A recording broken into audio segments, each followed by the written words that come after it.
Welcome to ESG in Practice, where we turn environmental, social, and governance topics into practical, actionable steps. I'm Anne, your guide to data-driven sustainability insights. And I'm Abby, with 2 decades of hands-on experience in this field. Together with our guests, we're unraveling the complexities of ESG, where we move the discussion away from glossary reporting to make sustainability and compliance a real competitive advantage for your business.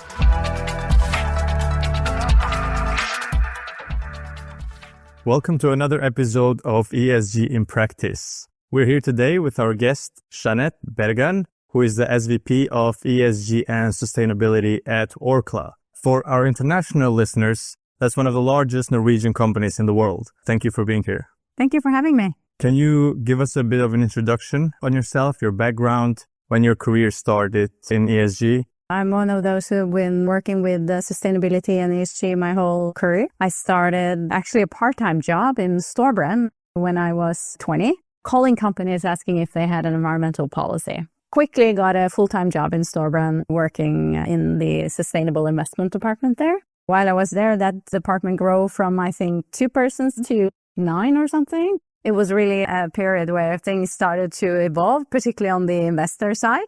And then I have a couple of years working as a consultant in both KPMG and PwC, but the longest I've been working as head of responsible investments in KLP. Recently started in Orkla, but I've also 3 years in Aker System working as a head of sustainability in Aker and Aker Horizons. You are actually one of the early movers in sustainability in Norway. You started in late 90s, which is very early for Norway. And I'm really curious to hear about the evolution of ESG and sustainability and how you see it from your long career in this area. When I started, as I said, the Storebrand had one fund that was an environmental fund, and we were asking if companies had an environmental policy. Very few companies had that at a time.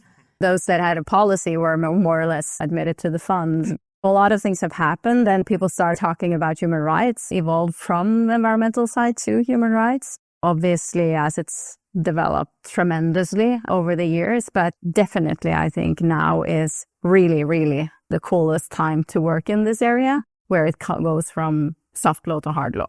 Now we see a lot of push around sustainability. It's a hot topic, especially in the last decade, I would say. But when you started to have these calls asking companies if they have an environmental policy, what was the push at that time? We're talking 20, 25 years ago. There were obviously at that time also requirements around environmental management, locally at least in certain markets, certain countries. Environmental management was on the agenda. There were regulations around pollution. There were some things in place, but at the same time, on a global level, it was very little in place that was very much connected to sites or having admission to have pollution or air pollution, whatever. You had consents from the departments of environment and so forth, but there were no companies really having a global policy, for example. That was very random.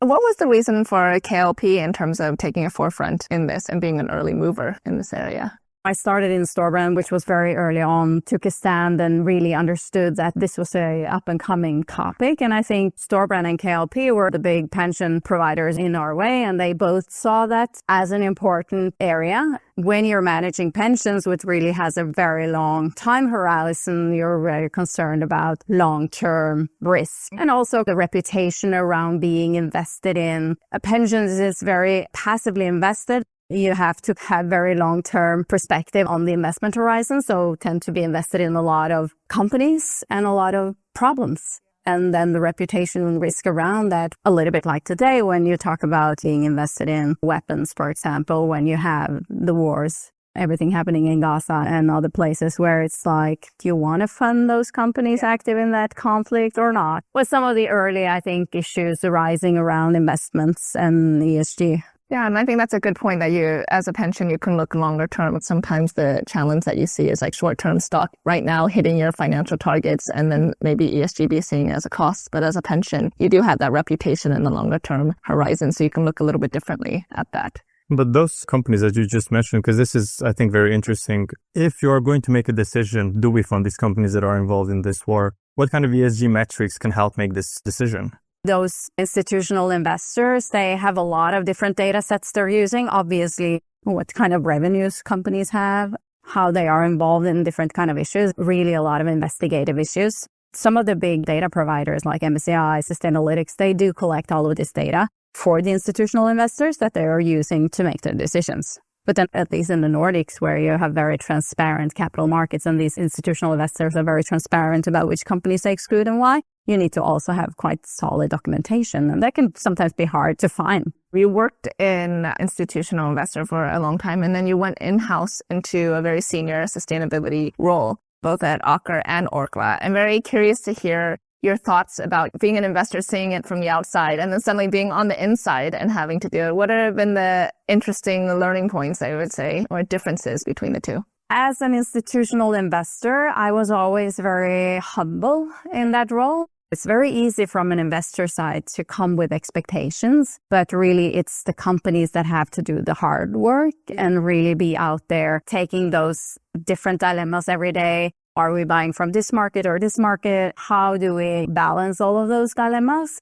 I think I bring that with me into that role, of course, where I had that with me at the same time. But obviously in my role now, I can use the investor expectations as arguments because I know them very well. Taking advantage of that is really a benefit in the job that I have now, that I know that very well. Both in Aker and in Orkla, we are an industrial investment company. So I'm still a little bit of an investor and not really taking those hard decisions in a way, because it's the portfolio companies that we own that every day needs to take the decision whether to buy from that market or that market. Do we produce this product or this product? While it's different, it's a little bit the same as well. And how do you manage the information? Because you have so many different companies that are reporting to you and you're collecting this information. How does it work when there's such big companies? That's a very good question. Something we're struggling a lot with these days because don't know how familiar the new reporting regulation and the CSRD that you are, but that regulation is consolidated. You're supposed to report on a consolidated basis, which is really then companies you own more than 50%.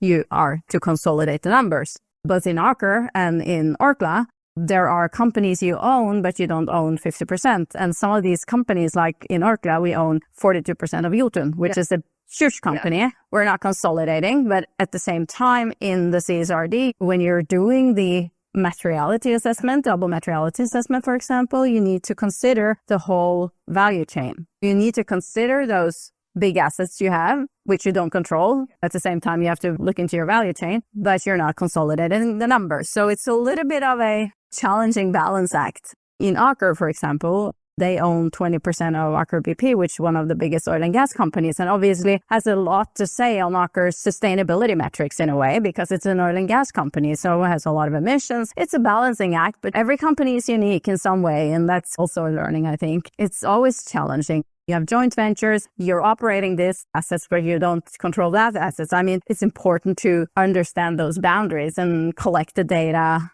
you're supposed to collect and give the users of the accounts the best possible view you can in accordance with requirements. Like you said, it's a difficult challenge every company is facing with that. And I would love to dive in a little bit of just some tips for emerging sustainability or compliance officers trying to figure out where can I stand in. I can't cross the line. I need to gently nudge an organization. Do you have any tips and tricks over the years on how to engage companies to go along with you?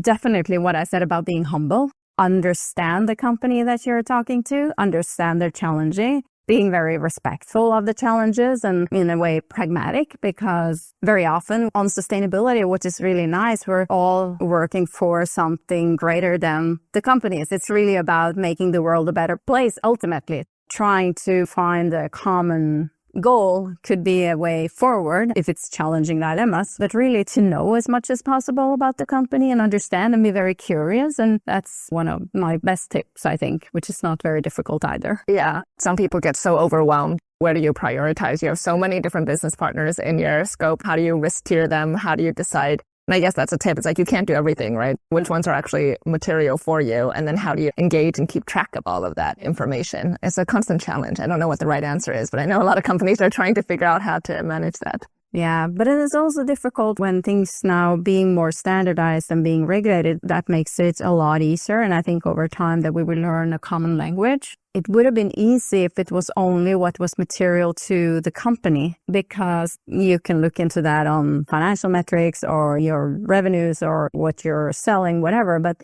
a lot on sustainability is really what's material for those affected by these activities. It's a little bit harder to quantify and and how do you really then work strategically on those areas where it's not really very material for the company, but at the same time, it's important to work on it. not to become a cost center or not to be seen as a cost center. And I think sometimes that's the challenge, is that they don't see it as core business and everything else is a cost center, but it's actually bigger. It's a reputation. It's bringing the company forward and modernizing with the strategy. But it's very hard sometimes to differentiate that. Something that's very important for me, it's something I work a lot on in Orkla, but also in Aker and other systems, is really to not accept that it's a conflict between ethics and profit, because that's very often the case. But at the same time, as long as you have a clear boundary for what kind of risk you accept, as long as you're working systematically, you can tolerate quite a lot of risk. And your impact on sustainability is a lot higher if you buy from a very poor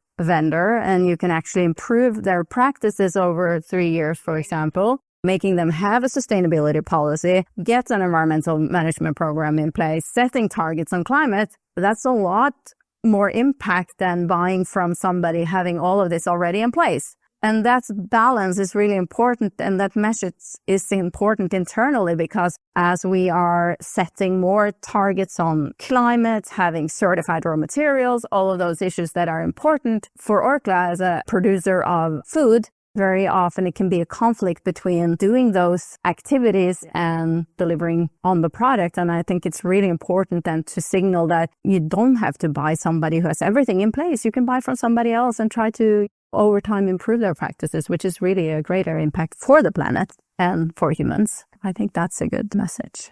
But you've seen a lot of companies working also with the investor hat on. How would you explain to our listeners that sustainability is a business driver if they are seen as a cost center, but we want to move that focus and say, okay, you really need to improve your sustainability because it's going to correlate to X, Y, Z in the business side? You have a lot of sustainability issues that are really about efficient use of raw materials, using less energy, being resilient to climate change, extreme weather events. A lot of it is risk management. A lot of it is really efficiency, right? So that's easy to explain. But there will be some areas where you say, well, we're not going to produce this new slavery, while slavery would probably be very profitable for anyone doing it, but we're not accepting that. You need to have some decency. That can cost, but that's part of the reputational risk that it's very often challenging to defend against.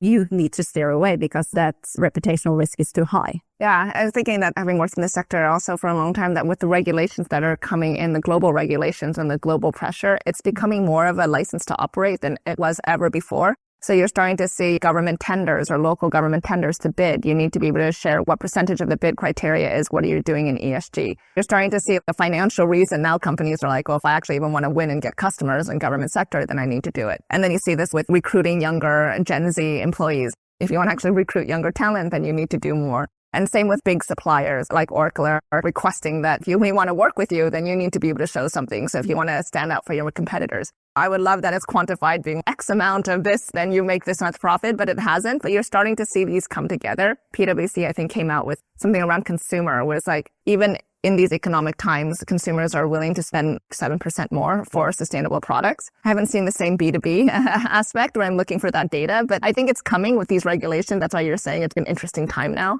Once you get the standardized data, you get the auditors to look at the data, we will see a game changer in a couple of years in terms of how you can actually use sustainability data for modeling, portfolio management. And it's really going to be very interesting to see how those institutional investors will develop their ESG funds going forward, because the data will be at a totally different level than today. There are so many things in the new regulations that are connected to the use of resources and efficiency, which was really then say a lot more on the operational quality of a company than we've ever seen before. When I was in KLP, we did a lot of attribution analysis on what on the ESG side were driving performance on funds. It's really interesting when you look at those big institutional portfolios, because they are invested in so many companies, and that's when you have a representative look at it. We did see that companies with better ESG ratings had a better financial performance, but what we even saw stronger were obviously those having very poor ESG ratings had a poor financial performance. But then I think it's really, really important to also have in mind that when you are an investor and portfolio manager, they will always be interested in buying a cheap stock and see something that they believe in the company that they think is undervalued in the market for some reason. That could be a company that is poor performer on ESG, or it could be good performer on ESG. Those very highly rated companies are very often also valued accordingly. And then it's not something that a portfolio manager are that interested in. They're looking at companies undervalued, and it's another game than what is actually a good company. And what is the quality metric of good companies? Personally, I think companies who are very good at sustainability and sustainability management, it's really about steering your company in a very good way, managing your impact on society, the people, its stakeholders. If you're doing that in a very good way, it's often a very good quality stamp of management. Could that be why there's a correlation between good financial performance and ESG? Yeah. Definitely, especially if you look at it over time, because then you take out a lot of those market fluctuations or volatility in the market. There are certain macro factors that's always driving certain industry sectors. But when you look really, really long term, then companies having consistency in very good ESG ratings, I think that's something of an institutional quality. Wow, I love that. You had mentioned that when you looked at your study, good performance with good ESG, but then also bad performance with bad ESG. Can you tell a little bit more about that? What did you see there and why there was a link between not having ESG and bad performance? Well, I mean, when they have a very poor ESG ratings, then they don't have policies in place on structures, human rights, corruption, and very often they have a lot of controversies, which also is a very strong signal that they're not managing their assets and stakeholders in a good way, and they're not dealing with how they're affecting negatively on people's society. So that's very often a combination of those two, because it's a very immature company. They are often penalized. They're not always a good answer. It could be a good quality company, but it's just immature. Then very often you will see that they quite fast get things in place and then rapidly get a good ESG rating. Sometimes it's also companies who are very big, having very, very difficult operational activity.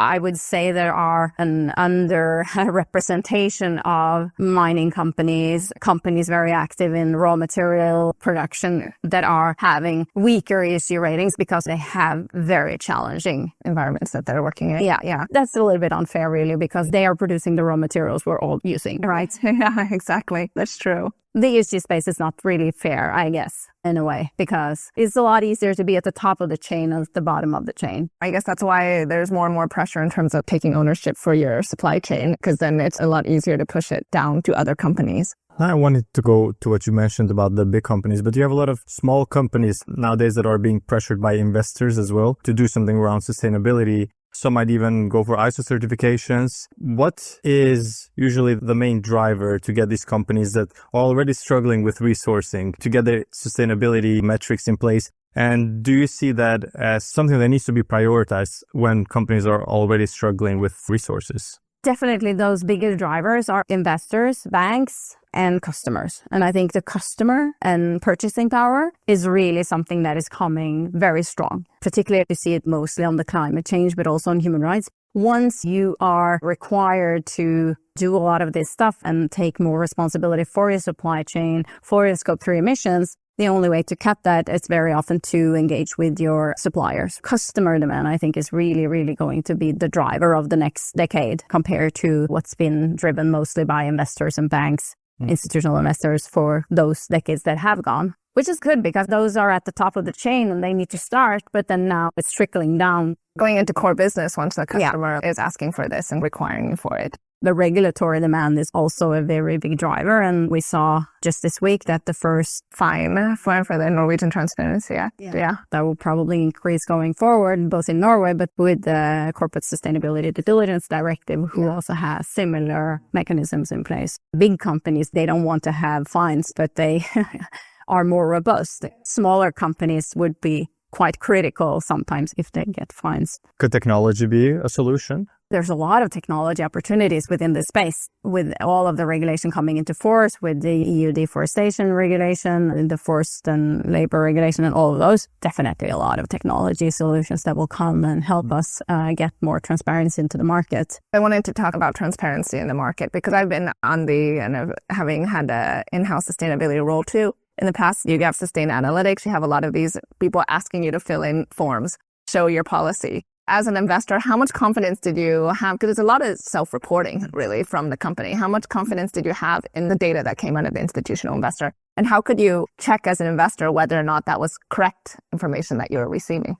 It's improved tremendously over time. The quality of the data back in the days were quite low, but I think getting better and better. Can you give some examples? I'm very curious. 20 years ago, how was the data? When I wasn't even born, by the way, in the 90s. I don't know if I have any concrete examples, but we're looking into a lot of like revenue numbers from different kind of activities. It was a hard job for the data providers as well. I always had the realistic relationship to the data. I knew that the data were at best inaccurate. I knew that they tried to do the best they could find. Maybe you could find some mistakes, but we were trying to engage the data providers on always having sources of their data and challenging them on how often they would update the data, engaging them a lot on the quality for it to be better for us. The main problem also in this data is that they're collecting it after it's getting released from April to September, October. The data were made available to the investors at best half a year later than it was published. So there is a lag in that system, right? And then investors are using that data,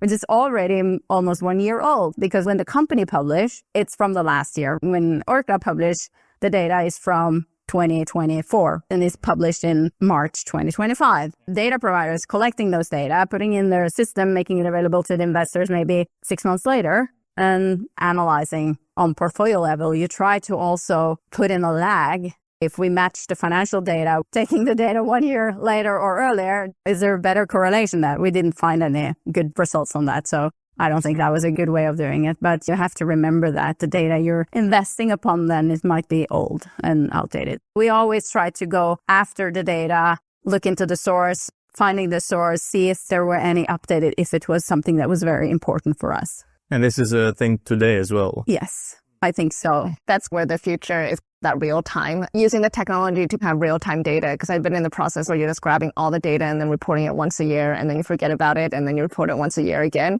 And I think just the maturity of the sector is going to be continuous, that you're able to find this information continuously on the Hopefully proactive as well. Yeah, and hopefully proactive, yeah. Obviously, I'm talking more when you're investing more systematically on big portfolios. Obviously, an active manager following a company closely, obviously, they will not have this issue. They will be on top of it, having their own models with their own figures of this company, and now also more and more some ESG figures that they think are material, and then updating those as they follow the company and what they're publishing on ESG and other metrics. Now we're talking about this amount of data and the challenges at the time compared to now, but there's this reporting pressure, especially around the CSRD, that requires, and I've looked at the data points that you can collect there, is a vast amount of data. What is your journey that you're going through right now at Orkla around CSRD? We are currently implementing CSRD, and we're the first wave of companies that need to report and have it also under limited assurance by the auditors. That's a really, really game changer. I think it's really important when you're starting on that journey to not underestimate the task and the detailed requirements that are in the reporting regulation. It's really resource intensive. It depends how much of those sustainability and the reporting standards that are material to you as a company. But for Orkla, which is very diverse, have a lot of impacts, risk and opportunities within sustainability, we have a lot of disclosure requirements and metrics that are material to us and that we had to report on. That's a big project. That's what's on the top of my mind and what we're working 24/7 to do. And we are investing in a reporting platform in order to support us. I wouldn't recommend using Excel for implementing CSRD. Good takeaways. How soon should people start? How long have you been working on it? Orkla has been working on it for more or less 2 years. And then they had a very solid fundament as well with the GRI reporting that they had in place. Starting at least a year before is important, but probably also before that. Yeah, so companies should be starting now, I guess, for the smaller companies that aren't in it. now they should start looking into it. And for advice for a small company, one that is not as big or as diverse as Orkla, but maybe just a standard medium-sized company, are there any tips where to start and how to start? Obviously, you need to start with the double materiality assessment because that's the fundament for what to report on and at least the foundation. So starting with that and doing that in a good way is very important. Any tips how to do that in a good way? It's hard to do, and it's very hard to do it in a good way. And it's hard to do it in a good way that actually gives good value. We have done it in quite different ways. We've been struggling a bit as well, as I know a lot of others have done. My tip would be to really start with understanding your value chain and the contextual information of your company and really document that very well, because you would need that. And I think that's a good way to start. And then out of that, look into what are our impacts and risk and opportunities. And you need to document then, where do we have our operations? Where do we have our production facilities? How many suppliers? How many countries? What are we producing? How many products? It's a big job. And that's why also we, in both Aker and I think in Orkla, also explore doing this with help by AI as well, with a provider that offers such a solution. And I think that is probably something that will develop going forward. Helping you identify the risks based off of the different sectors. For example, Orkla is producing like thousands of different products. From a human brain, it's really hard to understand all of our impacts. You can do it in a group and bracket way, but how do we secure that those actually trickles up in a sensible way? I've been thinking about that too, just in terms of a risk assessment. A lot of people do it quite manually, but if you go by sector, country, different types of risks, AI can do a lot of that big data analytics for you to validate and check. But that manual work that people have been spending a lot of time on, AI, if done correctly, can really help simplify that. That's really interesting that you guys are looking into that, because I think that is the next generation of where you need to go. One of the things I just wanted to bring back to the conversation, because some of our listeners are new to sustainability. You mentioned value chain. What do you put within value chain, just so our listeners can better understand? That's from cradle to grave. That's from production of your raw materials to actual production, and then consumers, end users, and disposal and recycling and whatever. That's the whole. All the stakeholder groups from production all the way to the end. And then you're looking at what is the impact that your company has on these different stakeholders based on the product that you have or the product that you sell. Yeah, and then you need to look at the impact on upstream, downstream, which makes it really complex. Over the years, I think this will really improve, and you will see models maybe or tools to help you identify this. Digital twins, right? Yeah, digital twins. Yeah, that's true. And when you do this exercise from the corporate perspective, are you doing it for each of the companies that you own as well? We're doing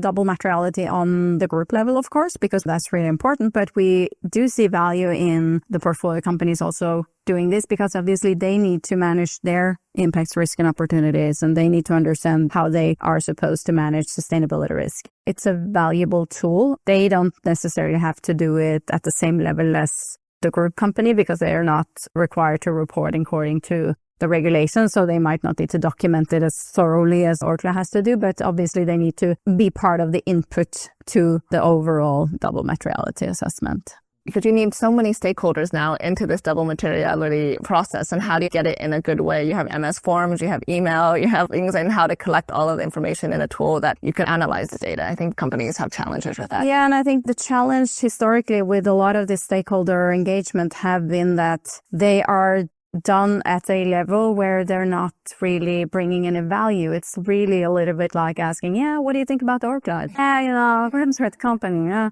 You need to ask the right questions to the right stakeholder. And I don't know anyone who has managed to do that particularly good yet.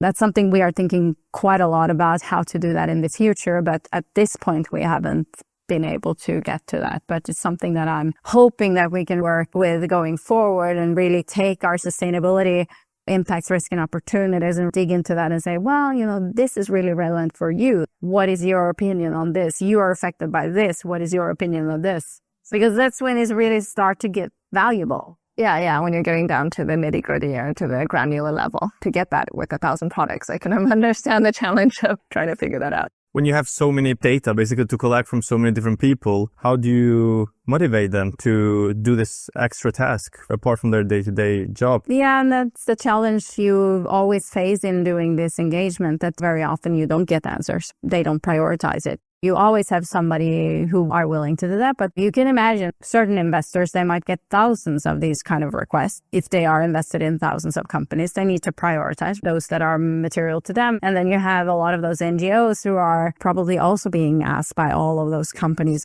If you get it to a more direct impact level, then it would be more value. But at the same time, then how do you identify those stakeholders? That's really challenging. Is that where the materiality can come into play? Then you focus on the most material ones? I don't have a solution to this. As I said, I haven't seen any very, very good examples. Obviously, we do engage a lot with stakeholders continuously, all the time, every day. Our 20,000 employees, they are engaging all around. How do we actually capture that into something we can use? That would be the dream. But I think with technology and more automated workflows and processes and people seeing the benefits, I think soon we'll get there. Yeah, and I think that talking about your career over the last 20 years and now seeing a lot more pressure around sustainability because of that technological advances. And suddenly you see people are trying to solve these challenges of so many supplier questionnaires, so many different things. And hopefully with the maturity, you'll start to see alignment like you were talking about as we go near the end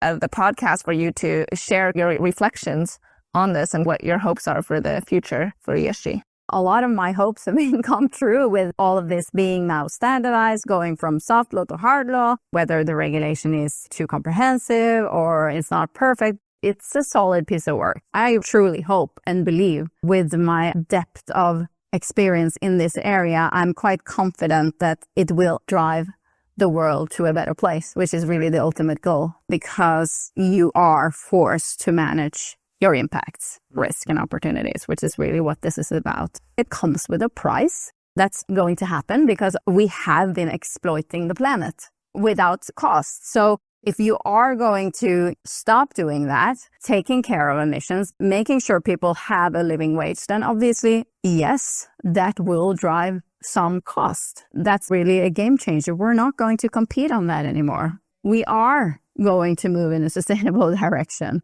That's great to hear. Inspirational. So, should we go to the rapid fire questions? Absolutely. All right. Are you ready? Hopefully. Yeah, hopefully. One word to describe the future of ESG. A better world. That was 2 words. Sorry. What is the biggest misconception about ESG?